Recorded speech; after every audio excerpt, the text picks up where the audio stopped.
আলহামদুলিল্লাহ, আল্লাহর কাছে লাখ লাখ শুকরিয়া আম্মু। তোমার নানা মুক্তিযোদ্ধা, একজন মুক্তিযোদ্ধার নাতি হিসেবে তুমি দেশের জন্য মেডেল ছিনিয়ে আনবে। পর্দায় যে গল্প দেখা যায়, বাস্তবে তার অনুভূতি অনেক প্রগাঢ়। কিছু গল্প ভাষাহীন, জীবনের গন্তব্য আর ভাগ্য দুটোই সীমানাহীন। 20 বছর বয়সী সায়রা জীবনেও কি ভেবেছেন গ্রেটেস্ট শো অন আর্থ অলিম্পিক্সে খেলবেন? 2 মাস পর ফ্রান্সে প্যারিস অলিম্পিকের ওয়াইল্ড কার্ড পাওয়ার খবর জানার পর গর্ভধারিণী মাকে দেন প্রথম কলটা। কি কারণে পেলেন সেটা জানার পর চমকে উঠবেন আপনিও। 10 মিটার রাইফেলে সাধারণত অলিম্পিকে যারা পদক জেতেন তাদের স্কোর থাকে 630-এর আশেপাশে।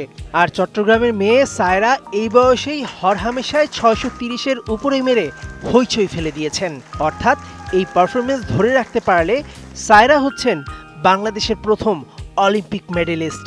27 ক্লাবের 243 জন প্রতিযোগী নিয়ে শুরু হওয়া 11তম জাতীয় এয়ারগান চ্যাম্পিয়নশিপে লড়বেন সায়রাও। এমন প্রতিভা নিয়ে স্বপ্ন দেখছে বাংলাদেশ। এরকমই একটা ন্যাশনাল কম্পিটিশন হয়েছিল এবং ওখানে আমি তখন আমার হাইয়েস্ট স্কোর করেছিলাম 611। ওখান থেকে আমি ক্যাম্পে ডাক পাই এবং ওখান থেকে আমার এখানে ক্যাম্পে থাকা শুরু। এখন কত মারছেন? কোয়ালিফিকেশনে 30+, 630+, হাইয়েস্ট ছিল 634। সায়রার বাবা বিপিএল খেলা ক্রিকেটার শামসুল আরিফিন, মা কারাতেকা শিরিন আক্তার। 2018 সালে শুটিং খেলা শুরু করে মাত্র 6 বছরের মাথায় অলিম্পিকে খেলতে যাওয়া এই লেডি রাইফেলবাজের শুরুটা সহজ ছিল না মোটেও। আম্মু আমাকে সাজেস্ট করে যে শুটিংয়ে আসার জন্য। তিনি একটা নিউজ পেপারে পড়েছিলেন সে শুটিংয়ের ব্যাপারে, তখনই উনি আমাকে বলে যে হ্যাঁ তোমার শুটিংয়ে যাওয়া উচিত, তুমি ট্রাই করে দেখো। ওখান থেকে আমার আগ্রহ। এই প্রতিভা খুঁজে বের করেছে ফেডারেশন, আর সবসময় নার্সিং করেছেন মহাসচিব ইন্তেখাবুল হামিদ অপু। স্পন্সর প্রতিষ্ঠান বহন করবে সায়রার অলিম্পিকে যাওয়ার যাবতীয় খরচ। সায়রার কণ্ঠে অকুণ্ঠ কৃতজ্ঞতা।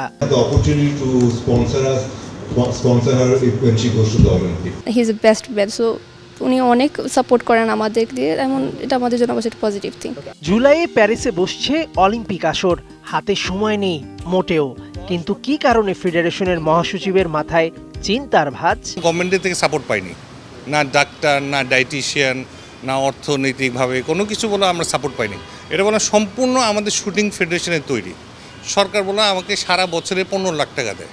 ঘরে 634 যে মারতে পারে, এই স্কোর যদি ধরে রাখতে পারে, নিশ্চিত মেডেল। তো ওই নিশ্চিত মেডেলটা তো আমরা তো কনফিউশনে পড়ে যাচ্ছি, বিগ কোশ্চেন মার্কে পড়ে যাচ্ছে। কারণ কি, আমাদের ট্রেনিং ক্যাম্পটা ঠিকমতো হচ্ছে না।